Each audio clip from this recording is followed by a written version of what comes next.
Thank you so much for taking some time to join us this afternoon for this conversation around DE&I. My name is Brandon Thomas, and I'm the Vice President and General Manager overseeing our Pan New York operations. I'm joined today by three people who I've had the pleasure of working with and collaborating with at different parts throughout my academic and professional career. Internally, when we thought about this conversation around DE&I progress, my head immediately went to the folks that you're going to hear from today. Thinking about their experiences and the value given their backgrounds that they can bring to this dialogue. So before we get started, I did want to give each of them just a couple of moments to introduce themselves and tell you all a little bit more about their experiences and the work that they're doing. So I'll start with Chelsea Fuller. She's the founding partner and senior strategist for Black Alder and Senior Communications Advisor for the Me Too movement and the movement for Black Lives. Chelsea, welcome. Hi, everyone. Brandon, thank you for having me. Do you want us to give a little bit of info now? This would be great. Okay, cool. Well, hello, everyone. Good afternoon or good morning, wherever you are. My name is Chelsea. I use she, her pronouns. And like Brandon said, I'm founding partner and senior strategist at Black Alder Strategies, which is a firm that I started this year that focuses on movement capacity building, strategic communications, and crisis rapid response work. Really in service to folks that are working around the liberation of Black, queer, and trans people. So very excited to talk a little bit about DEI with you today, as it is a really big part of my work. I have a long history with Brandon. So again, thank you for inviting me and congratulations to you and your new post. But diversity and racial justice specifically has been a part of my life, my entire life. I'm a movement kid. I was a journalist for a long time, writing stories about folks of color. And other folks who have been pushed to the margins. So narrative change and storytelling are a really big part of my life. They're also a really big part of diversity and equity work. So in my role as a strategist for the movements that Brandon named, and then it's my work as a consultant, I'm really, really passionate about helping people figure out ways to strategically tell their own stories, to not let other people tell their stories for them, and to help folks understand what it means to take on the role of being a power builder, right? Like, what does it mean to take hold of the conditions that you are placed in for whatever reasons, and to build and develop the types of lives that we want, the type of world that we want and deserve. So that's a little bit about me. I'm really happy to be here. Thanks so much, Chelsea. Next, we have Rich Ferraro, who is the Chief Communications Officer at GLAAD. Thanks for joining us, Rich. I'm muted, but you will learn that you can't mute me. Sorry about that. Thanks for having me today, Brandon. I'm Rich Ferraro. I'm the Chief Communications Officer at GLAAD. I first joined GLAAD in 2008. So if you can imagine doing LGBTQ advocacy at that time before Barack Obama was elected president. And I've been with the organization now for just about 15 years and gotten to work on amazing campaigns for marriage equality, for transgender visibility, and now on the intersectional issues that we're all fighting for today. I left GLAAD in 2014 and went to MTV, where I worked on social impact for various brands within the MTV space, pairing the brands like MTV and VH1 with social issues that our audiences cared about and creating content around those social issues. And then I also got to work on press for shows like RuPaul's Drag Race. So I have one of the queerest resumes in the entire world, proudly. And I rejoined GLAAD in 2017. And I met Brandon through the Public Relations Society of America's New York chapter, where I work on DEI for the chapter and creating resources for our members around that. Awesome. It's been great working with you on that as well, Rich. Appreciate you making the time. And last but not least, we have Mimi Fox Melton, who is the Chief Executive Officer of Code 2040. Hi, everyone. I'm Mimi. Really excited to hear your bios, Rich and Chelsea. I'm stoked to chat with you all today.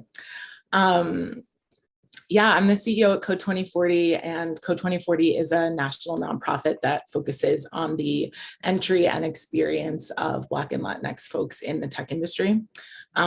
We work closely with tech companies of all sizes all over the country to help them through our programs, see the places where their own policies and structures and systems are blocking the entry and success of Black and Latinx tech workers. Awesome. Well, again, appreciate you each joining. And why don't we go ahead and dive in? I think, when we thought about the title of this discussion, which is how to show meaningful progress in your DE&I journey, it really stemmed from some discussions we've had internally on a number of different fronts, thinking about how you look beyond checking the boxes and just the numbers. While we understand that numbers are critically important as a part of the DE&I story and the journey, what other ways should you be looking as an organization or a company to show meaningful impact?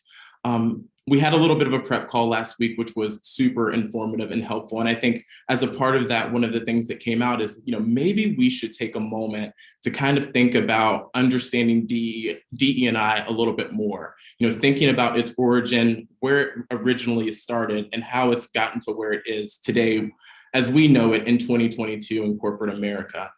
So I'll start with Chelsea, and maybe Chelsea, you can sort of lay the foundation around how DE&I started and the evolution of where it is in 2022. Yeah, definitely. Thank you for throwing this question my way.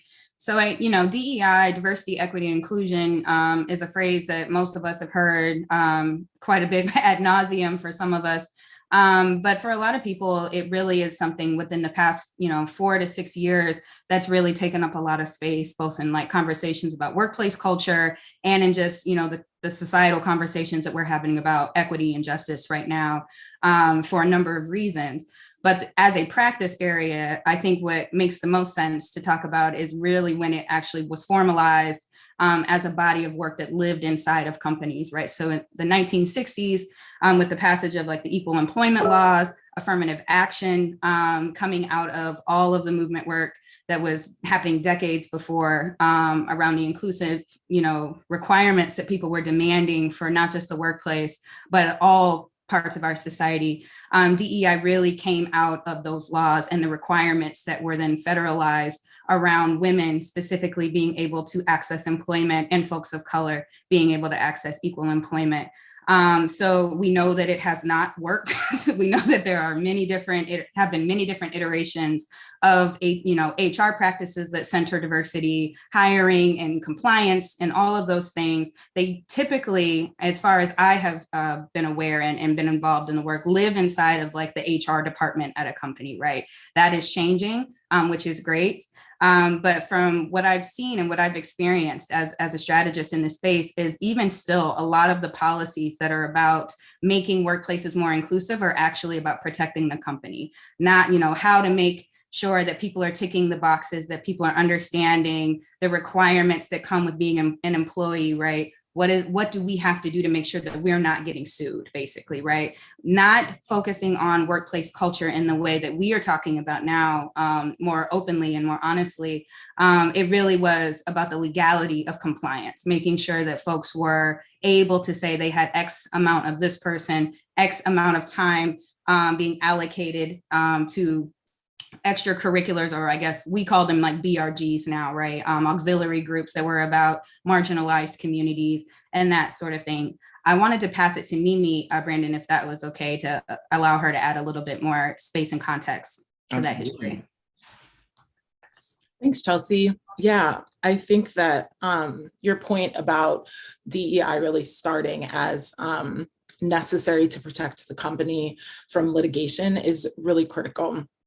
And I think that a lot of companies still approach DEI in that lens, and they're overwhelmingly unsuccessful in their efforts because more and more those of us who are protected by EE laws are no longer satisfied with just the status quo and the bare minimum. And that, we've seen over the last few years with the prevalence of social media and the way that technology is really accessible to all of us, that we no longer need the blessing and the permission of folks at the top of the org chart in order to create change. And I think we're going to see that more and more that Black, queer, trans folks are taking power back. And so I think it's a really exciting time to talk about this, about what does meaningful change mean? How can companies with good intentions really step up, but also step back and make space for the folks who are most impacted by inequity, make the change that we want to make and can make, and to do it in a way that drives equity in ways that corporate America can sometimes be afraid of, but also struggles to envision. I like what you said, Mimi, around intention, right? That so many companies are trying to do the right thing, if you will, but it's really about taking the right steps and understanding what they know and what they don't know.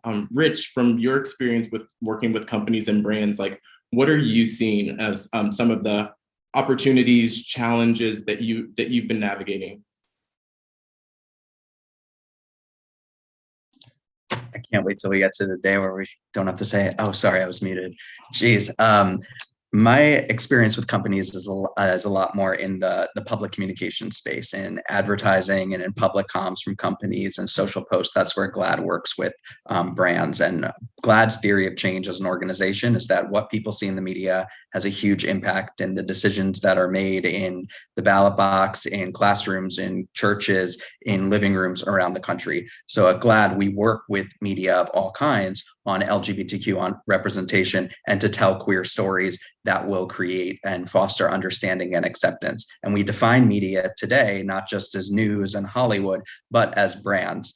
Because earlier this week, I actually was on a session where the Edelman Trust Barometer was released, and brands are more trusted, not only in the US, but around the globe. Brands are more trusted than media outlets, than government, no surprise there, and NGOs. It was brands and NGOs were top of the pack in terms of what consumers and the general public trust.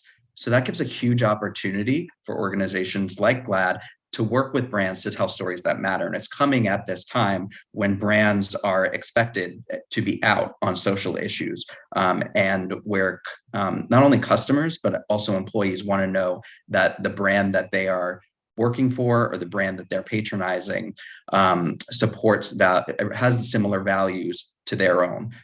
So as brands and as PR specialists working with brands, we now have to think about social issues and where brands stand on them. And I'll take LGBTQ kind of as a case study, where we polled the general public 2 years ago with Procter & Gamble to see where non-LGBTQ people were at when it came to including LGBTQ people in advertisements and in public communications from brands. And when I started at GLAAD a million years ago, brands were really hesitant to put queer people in ads and public communications. We used to set up war rooms with a lot of the brands that we worked with. When we had one brand that put 2 gay dads in a magazine ad, we set up a communication war room knowing that there would be blowback. This was in 2010. Fast forward to today, where this survey that we had of the general public found that 75% of non-LGBTQ people are comfortable seeing us in TV, films, ads, and brand communications. 3 out of 4 comfortable seeing us. So gone are the days where those communication war rooms are needed. And one step further, 70% of the people that GLAAD and Procter & Gamble polled were more apt to patronize a brand that included LGBTQ people in their public communications and in their ads. So consumers and the general public are expecting to see diversity in public communications from corporates. We also did a survey, though, of brand executives and advertising and PR execs to see what are the holdups, because we don't see queer people in ads. We don't see a lot of diversity in brand communications. What are the holdups? And what we found was that 60% of those brand executives who we polled, they were worried that an inauthentic execution would lead to larger backlash than no inclusion at all. So they're worried about the response from the LGBTQ community and getting diversity right. And that's where groups like GLAAD, consultants come in to help guide brands in this space, and to be the resource so that when you're putting diversity and tackling diverse and social justice issues in your public communications, that you're not doing it alone, but you have respected experts to help you along that path. And I think it's an interesting idea to consider as PR professionals, because it's a huge opportunity to use brands, to use brand channels, whether it's social, whether it's ads, other types of communications that brands put out. It's a huge opportunity for us as PR professionals to move the needle on social justice issues. When I started in PR, that wasn't a function of the job, but today your clients are expecting you to be able to advise them on social justice issues, or to know the right experts to bring in so that they can be out on these issues. I want to stay on that point of authenticity, Rich, because I feel like it's something that we hear so much, especially over the past couple of years as it relates to DE&I and execution. I'm going to pass it over to Chelsea to start. When you think about authenticity, like what is one thing that jumps out to you as something that companies or brands should be doing to demonstrate that? Yeah, for me, the worst thing that you could do is have a knee-jerk reaction to either a moment of unrest or a demand that's coming from a key audience or a consumer base, right? It's like if folks are like talking about something or are very mobilized around something, just snatching somebody else's content, like if it's an LGBTQIA plus issue, just going and snatching GLAAD's content and throwing it up on the website with a rainbow flag, right? That kind of knee-jerk reaction, regardless of the intention, is not authentic, and it reads inauthentic and problematic to folks, right? So even, if you are an organization or a company that might be, coming to the point where it's like, okay, our corporate culture or our workplace culture needs to shift. Employees have been saying this for years or for whatever, and these issues are playing out around us, right, are impacting our employees in ways that we can no longer ignore. We want to do something. The first thing to do, in my opinion, and in my strategic foresight, would be to ask people to create space internally to have those conversations with your staff, not to just, have the conversations in the C-suite or even above the C-suite, right? But to bring the conversation down to the most impacted people in your organization and ask them, right? Like, okay, everybody in the world right now is talking about anti-Black racism, right? What does that mean to you as members of this, this community, as staff at this organization? How have we not shown up? How have we shown up? And foster those conversations internally first, right? And see what your staff have to say, what your employees and members of your community have to say before you just go and, make a knee-jerk reaction to engage in a conversation publicly that you haven't even had internally. That's the first thing that comes to mind for me. And I know that folks also feel the pressure from stakeholders, right, to be quiet or to be silent. And there's also the reality around the fact that if people are currently being harmed inside of your organization, right, and that harm is related to an issue that's also now being, talked about in the public discourse, there's a lot of fear around that. There's many different levels of fear there.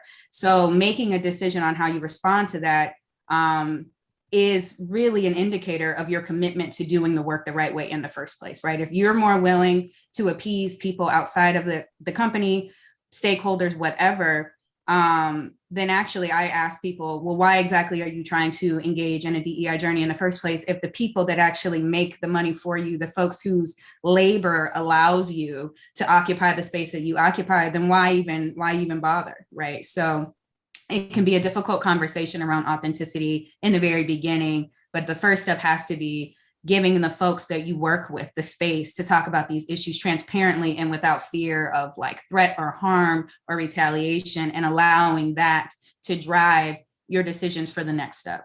That's my opinion. Creating a space for that to happen. I love that. Mimi, I saw you shaking your head, agreeably. It feels like for most of what Chelsea was saying, like, is there any thought that you have that you want to share building on that? I mean, yeah, I think that both Rich and Chelsea had really solid things to share. Let's see. At Code 2040, we work primarily with Black and Latinx folks who are between 17 years old and 25 years old. That's our majority. And Rich, your point about 70% of non-LGBTQ people want to see queer people in media I kind of chuckled at that because I was like, if you poll 17 to 25-year-olds, like 99.9% of them want to see Yes. LGBTQ people, right? 100%. Yeah. And as someone who is a little bit long in the tooth to be on TikTok, I am. And let me tell you, Gen Z is like blowing us out of the water. Like, I think the key thing for companies today is like, this is not about like, well, what if we screw it up? Like, silence is not going to protect you, because the young folks who are coming up behind us millennials, they have no tolerance, not only for inauthenticity, but also silence on these issues that really matter. And it's wild to see them talk about it, because there's no debate. They're like, you either get it or you don't. And so I really think that this is a matter of survival. Your company is not going to be here 20 years from now if you don't get this right. And the idea that corporate executives are like, ooh, what if we do it wrong? It's like, you're already doing it wrong. If that's where you're coming from, you're doing it wrong. And and yeah, I think, Chelsea, to your point that there's fear, like rightfully so, right? Because we have seen companies get dragged to hell and back for co-opting, for coming in authentically, for like taking the sort of like safe but quaint approach that feels good to mostly white folks, but that actually doesn't do anything. And I do think that it's critical to engage folks within your organization first. But the key is, I've worked with companies that have said, well, we asked the Black folks at our organization and they said that there's no racism here. And I was like, respectfully, they're lying, because there's so much racism there that they know they cannot tell you and keep their jobs. And so at this point, if companies are not getting good feedback on what is really happening for Black, queer, and trans folks, it's because you're doing so poorly at this that those people don't want to actually tell you what's happening. And so then it becomes an inside job first. And I hate to say this to a room full of PR folks, but the PR doesn't even matter at this point, because the same people who hate working there are the ones that are going to be anonymously dragging you on the Beyonce's internet. And no amount of work that you do is going to counterbalance the whisper network that we have between us, where we talk about where it's actually safe to be and where it's not.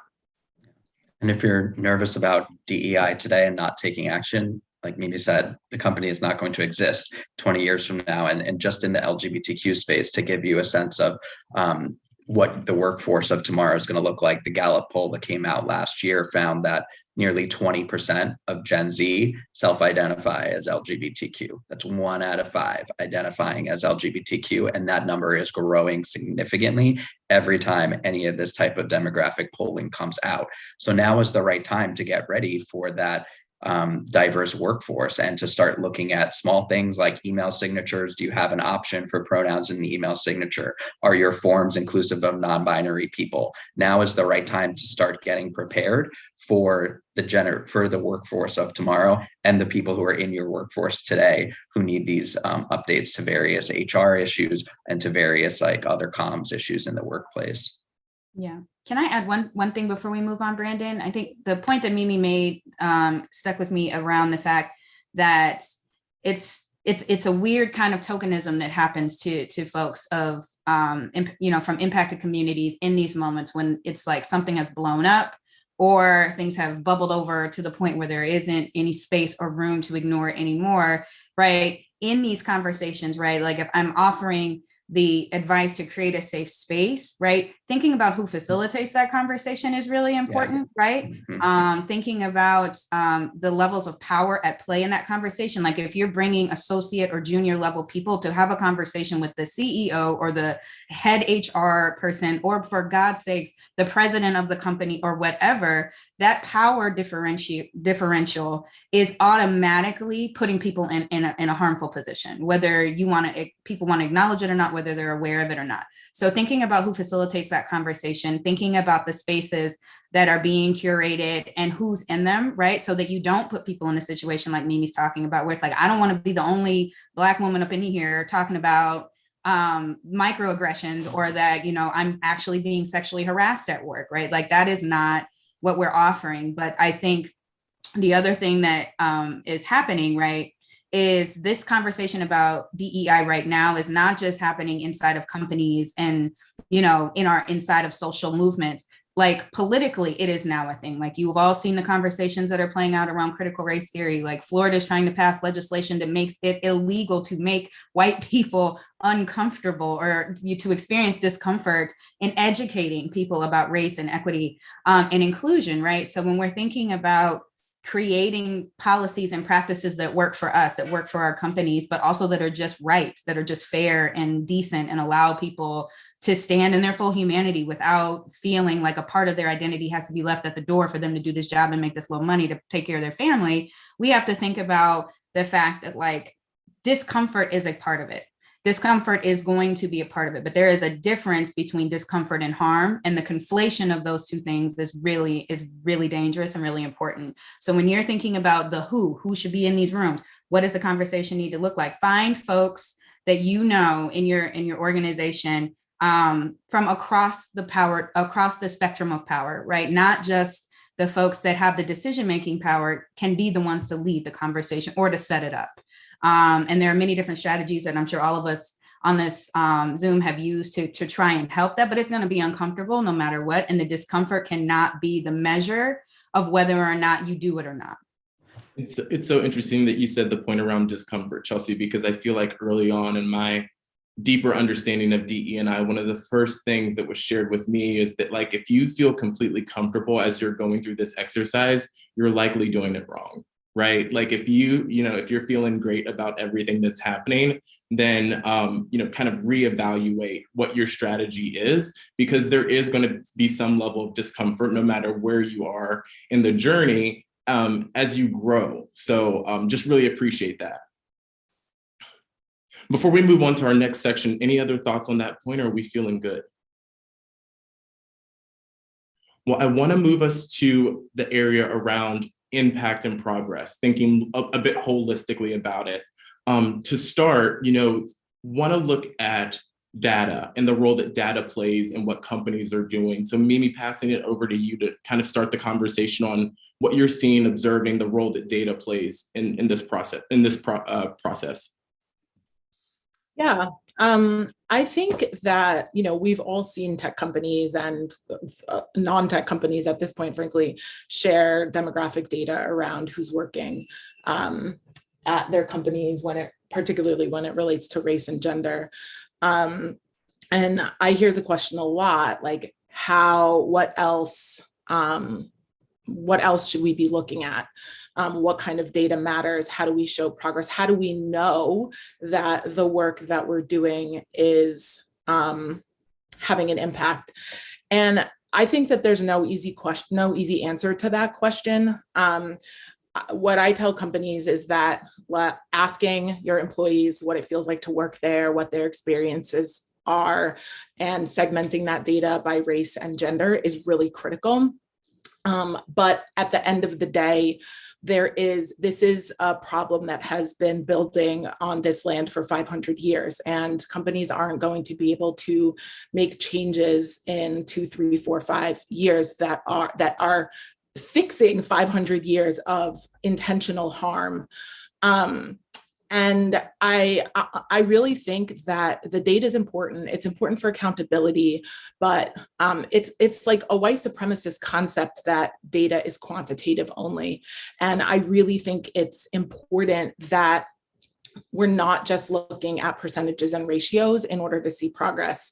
The material experience of folks' life experience is critical, and anecdotes are data, especially if companies only have 1 or 2 Black folks, right? You're not going to be able to get statistically significant information if you are not hiring or retaining Black, Latinx, and Indigenous people.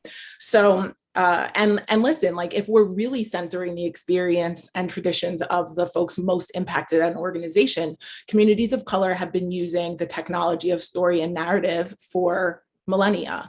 And so you can use the quantitative data to give insights into the story and vice versa. But recently we were working with a company at Code 2040, which I won't name, but they said that, yeah, we polled our folks and people are not seeing racism and sexism at this organization. And I asked if they had segmented their data by race and gender, and they hadn't. And so essentially the challenge there is that if 80% of your company is white men, then chances are high that 80% of the company is not going to think that there's a problem with race and gender, with race and sexism, right? Racism and sexism.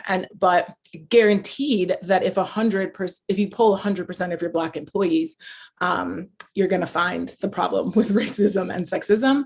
And I think that like when we talk about, I'll say this and then pass, but when we talk about the most impacted person, the most impact, I know Rich is going to share a little bit on this. It's not enough to say, let's ask the white lesbians what their experience is. Like, as a queer person, like my experience is important and valid, but my experience only takes into account gender and sexual orientation, right? So finding the folks at the organization whose experiences of marginalization are compounded by the like piling up of identities and asking them what's happening and what they need is so critical and often completely ignored because we find the low-hanging fruit and feel like, okay, we got this, we're doing a great job.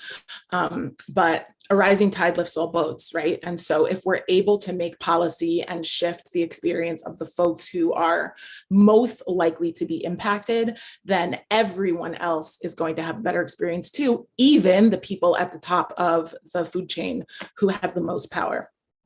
Yeah.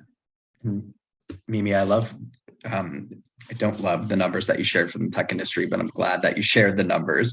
In the PR industry, the numbers in terms of diversity are atrocious. And it's something that I think as PR professionals, especially folks on this call, we can start bringing up a new generation of PR professionals who are diverse and who are more fluent on social justice issues. It's what clients will need, and it's what's going to make for strongest PR firms. And that starts with finding interns and the recruiting for junior roles, but also making sure that those interns and those junior professionals who have diverse backgrounds have pathways to move up in an organization. There's an awesome organization called Hold the Press, capital PR, like public relations, right? They released a report 2 years ago. I have a lot of reports today, but they released a report and they polled all of the big PR agencies and shops on diversity demographics. Only 26 out of over 100 gave their demographic info. Pan Communications, I'm happy to say, did give demographic info and also a plan to improve on diversity, which was great to see. But most agencies didn't even share their diversity information. So not only is it important to look at this, but it's also important to be transparent, even if you're not doing good, and to commit to doing better. And I think in the PR industry, it's really critical for our clients. But for me, as an LGBTQ advocate, it's very important that we have diverse PR professionals who understand social justice issues, who know where to go to get the resources, because the brands are a huge way to inform the public. And if we have brand communicators who understand social issues, who are diverse, we're going to have a more informed public because they're not able to just look at the media like they were a few years ago. Brands now are media. I want to pivot to, thinking about the fundamental steps to getting, thinking beyond the data. Like from your perspective, from your experience, in addition to the numbers and the importance that the numbers hold, what else should companies and brands be thinking about in terms of showing impact and progress as it relates to DE&I? Chelsea, I'll start with you. Yeah, I think, can you all see me? Okay. I think one of the challenges that I've experienced helping companies, especially smaller ones, is that don't have access to the metrics, right? Who don't have access to polling technology, or they don't have what they think are the necessary tools to kind of gauge where their employees are at, or if they're making tangible progress. I think there's several things that can happen that you can make public or hold internally that actually are really great indicators of forward movement. Not saying that the data is not important, but 9 times out of 10, that data is being measured by folks who are so far removed from the organizational culture or from the real life experiences of people working at an organization, that they are the ones that are making those determinations about what is and is not working, or what isn't not successful, and it's often not helpful. So I think whether or not you want to use data, some of the things that I've seen really work are the facilitation of internal processes, right? So allowing folks to have some ownership over things like the review or the editing of a handbook or a company code of conduct or things like that, right? Like Rich made a tremendous point that there are still companies that would probably call themselves forward thinking or progressive or, on the money or whatever, that are still using forms that were really created in like the 1970s, 80s that have just been, updated to look cute, right?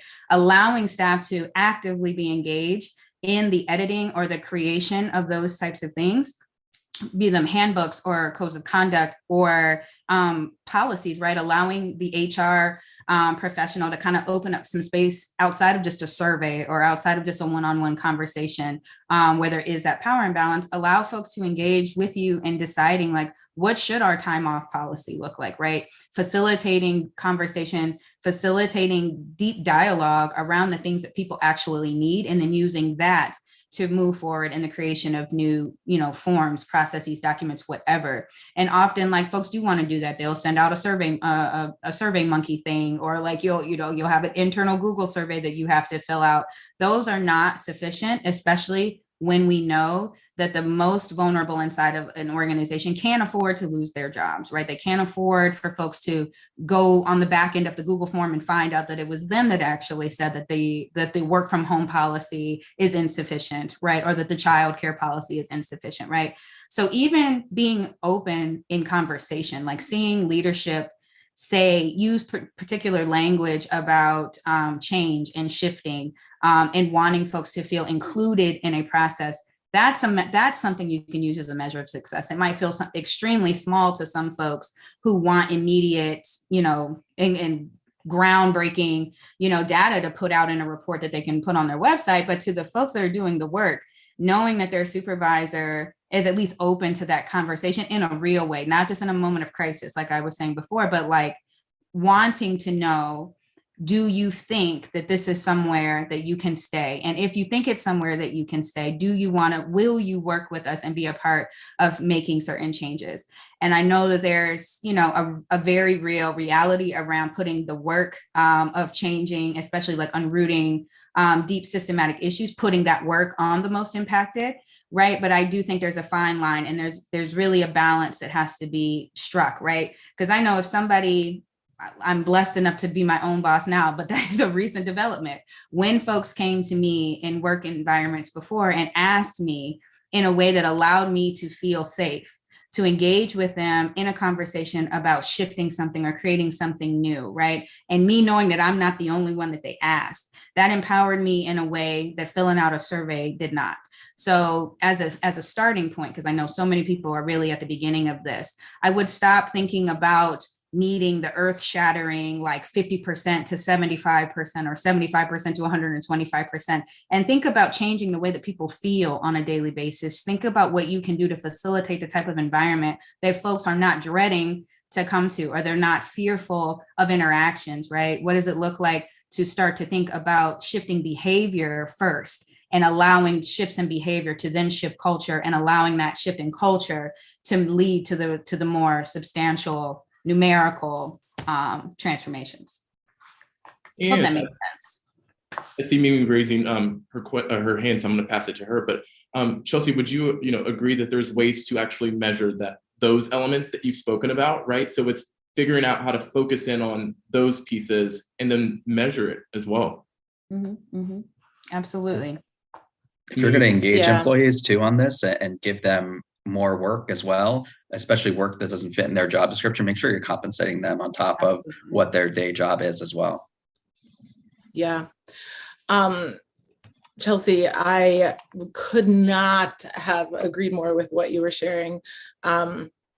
I think that, and regarding the tech industry in particular, Slack came out with some data recently, and I can't quite remember the numbers, so don't quote me, but basically it was like 75% of non-Black people were looking forward to returning to the office, and 75% of Black people were not looking forward to returning to the office. And but when that data came out, companies that we partner with were asking why, what is happening? What that is striking. And we currently have a facilitated discussion and data gathering going on with our community, particularly of Black women, to really dig into what exactly about working remotely feels safer and more generative, and like what can a company do within the new way that we're going to be working as COVID continues / hopefully draws to an end, to make the workplace, whether it's in person or virtual, better. Like what is happening? What are we getting fed by being able to work at home that needs to be replicated? I was gonna share that last year, actually now 2020, our Code 2040 internally really started focusing on sustainability. It was clear that we were all in global trauma, and as a workforce exclusively currently of women of color, that sustainability was going to be critical. And so I pulled the PTO data from our platform and found that no one was taking vacation time. No one was using vacation time. I think we have a pretty liberal vacation policy. And so that was really curious. And over the months, it tracked. People were not taking time off. And so we started talking about sustainability. How do we change folks' work responsibilities? How do we really deepen a conversation around the importance of rest, and rest as a radical act for Black women in particular? And the numbers didn't change. So we changed our PTO policy to just take the time. We don't care. It can be unlimited for COVID, unlimited sick time. People weren't taking it. Ultimately, after having discussions, right? This was not something we were going to find on a Google survey, but after having conversations with the team, both individually, facilitating folks at the lower hierarchy of the organization to have conversations together without management there. All these different types of ways of talking together, sitting and talking. We found that the key was that folks were terrified during COVID of losing their jobs. And as a nonprofit, what if we couldn't raise money? And so folks who don't have access to generational wealth, we use our PTO as an unemployment insurance policy. So I know that legally I have to have my vacation paid out when I leave an organization. And so I'm going to hoard it so that I can pay my rent when I leave.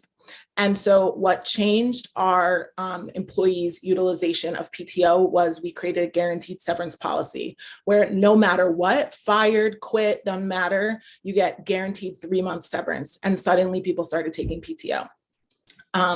The board had a little bit of a stroke about that because paying 3 months who work there, even if it's 2 weeks, is a lot of money. But ultimately, when I crunch the numbers, and this has bared out, it is way cheaper, even if everyone quit at the same time and we had to pay that out, to do that and have folks be retained, be rested, to not be having debilitating depression and anxiety in this moment.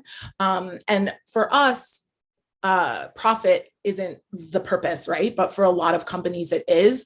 And you cannot make money from people who are living on the edge. It's just never going to happen. And so I think the key is What I, as the CEO, think the problem is usually not the problem. And this goes to Chelsea's point about, are you asking the people who are at the front lines of this work, the people who are most likely to struggle if they lose their job, are you asking them what the problem is and what the solutions are? Because likely it's not what we think it is at first glance. So good. So good, Mimi. I'm like just nodding my head along.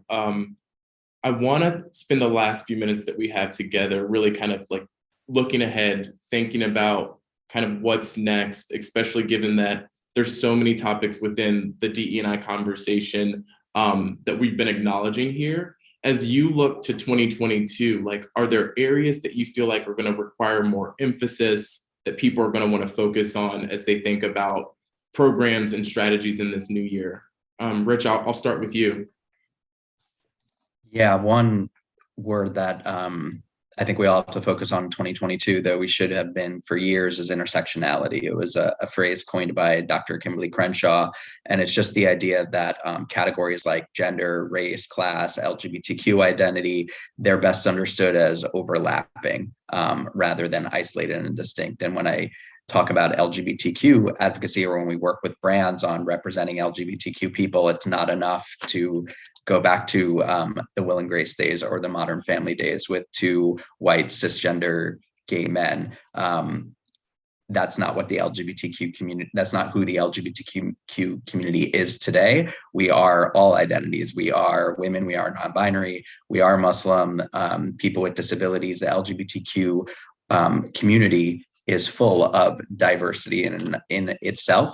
And that means that the issues that face diverse communities face LGBTQ people. Black Lives Matter is an LGBTQ issue, voting rights, immigration, these are all LGBTQ issues. So if you're a brand thinking about engaging with the LGBTQ space, and your idea is to put up a rainbow flag for Pride Month, you have to go deeper than that these days. And the community needs you to go deeper than that. You have to be aware of the intersectionality that exists within our community. Whenever I talk to a brand about Pride Month, we get a lot of inquiries during Pride Month, right? And it's all about, what can I do for Pride Month? And our response is always, one thing you could do is set up a meeting in Pride Month about what you're going to do for LGBTQ people outside of June.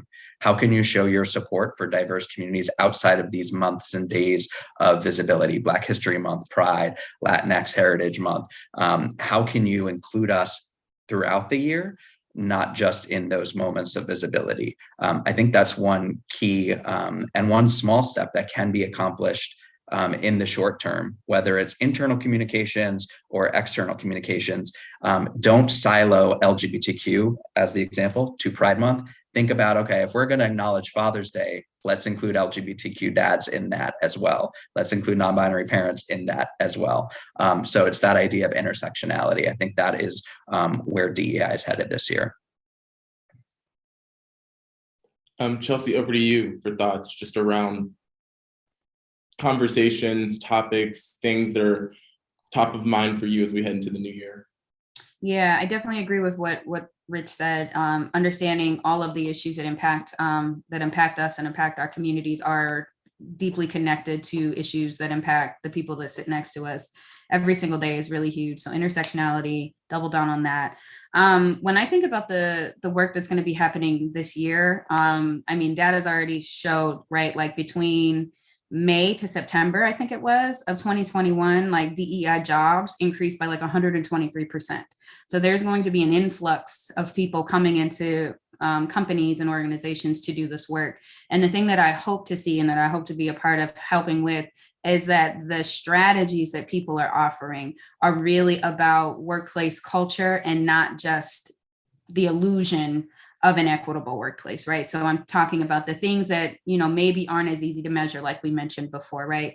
I think 10 to 15 years, prior, and even now, people are thinking about numbers, right? Like, oh, we need to hire, we need diverse, folks in here. We need diverse folks in leadership, and we need diverse folks all through this organization, and that's fine, right? But what do we have to do to keep diverse staff, right, in our organizations? And like Rich was saying, how do we retain them, but also give them pathways to grow and develop as professionals in their chosen fields, right? And culture, right, is that thing. Like, how are we creating environments when people can come and do their best work, right? So it's not even, I hope we're also talking about capitalism, and regardless, companies make money. I got a company that makes money too. And I also have a politic around capitalism, helping people understand the way that their work impacts a bottom line, but also the switching it over to talk about like the value of people's labor.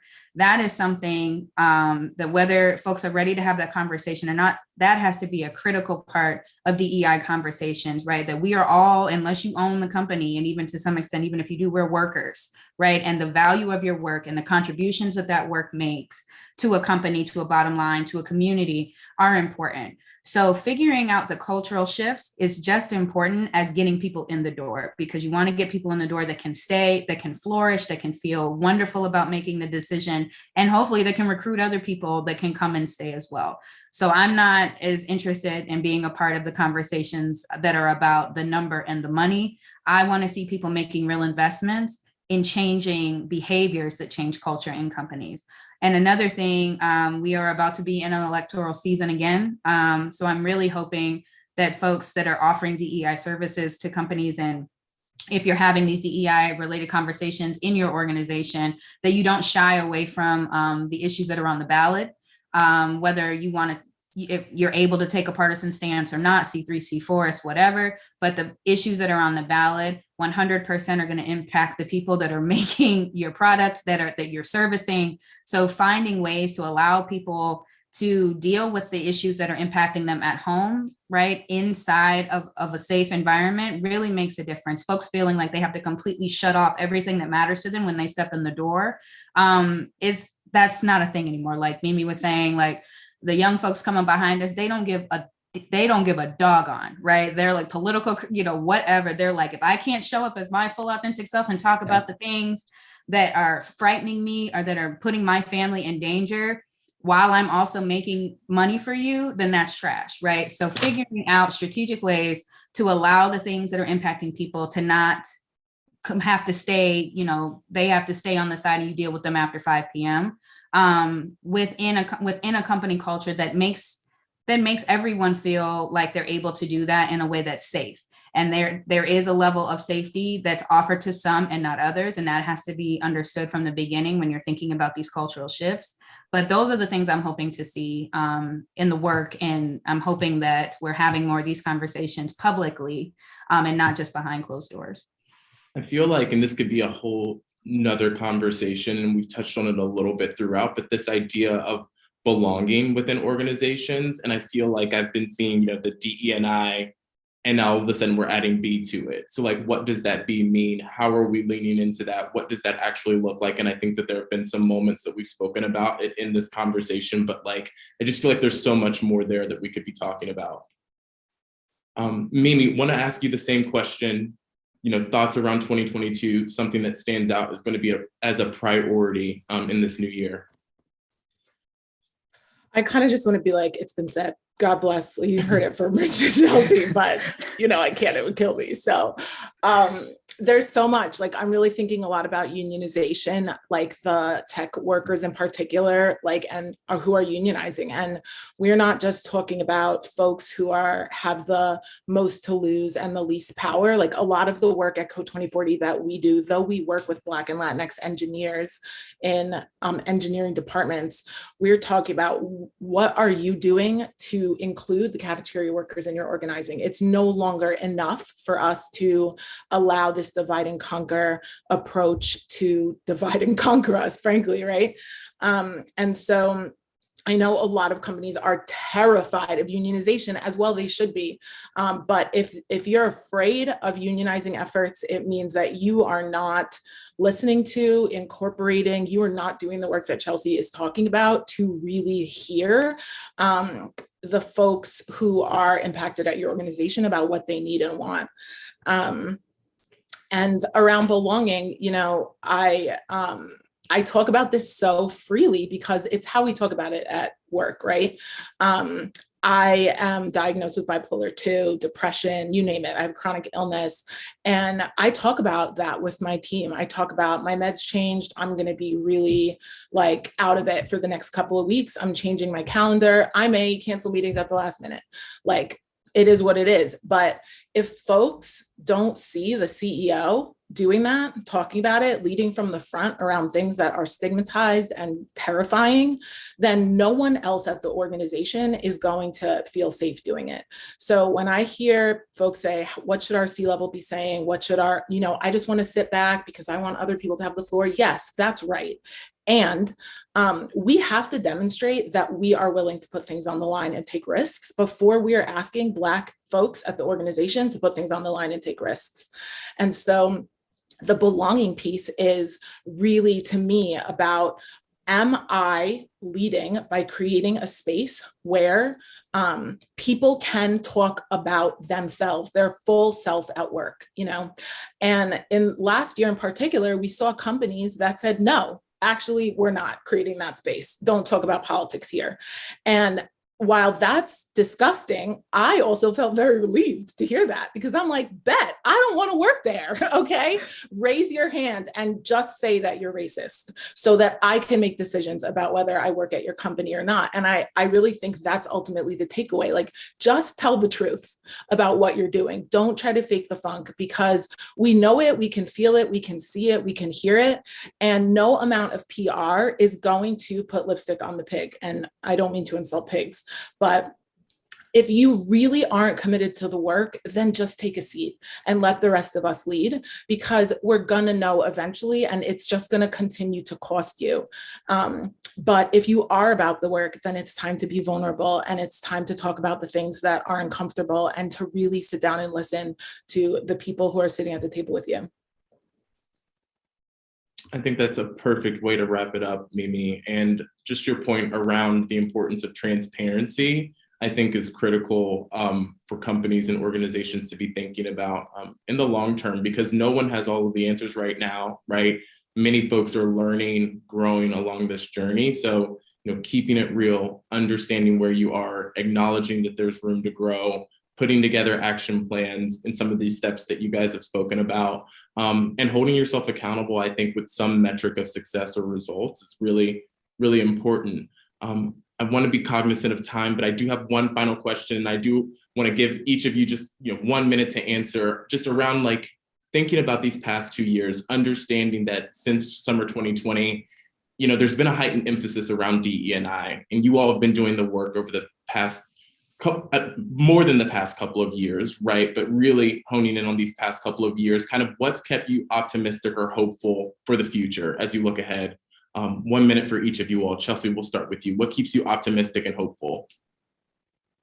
Oh, I shouldn't go first. I would say young folks, right? I think I'm young-ish, we're young-ish, but seeing the boldness of young folks and knowing that the organizing and the work as a practitioner that I've done has given them space to be even more radical than I am, and more radical than the folks that I work with now have been, and how that's actually shaping culture from places like Nike all the way down to like the mom and, a Ben & Jerry's ice cream shop in Connecticut, right? Like the fact that people are even toying with the idea of, hiring DEI professionals and not just creating some rickety in-house thing that nobody will ever see, that will never work. The fact that folks are even having conversations about, political issues and or social issues that impact people, even if they're not doing them right, even if they're still not evolved or developed in an analysis in the way that they need to be. I'm still really encouraged by the fact that people are even taking that first step. So young folks and the energy that they have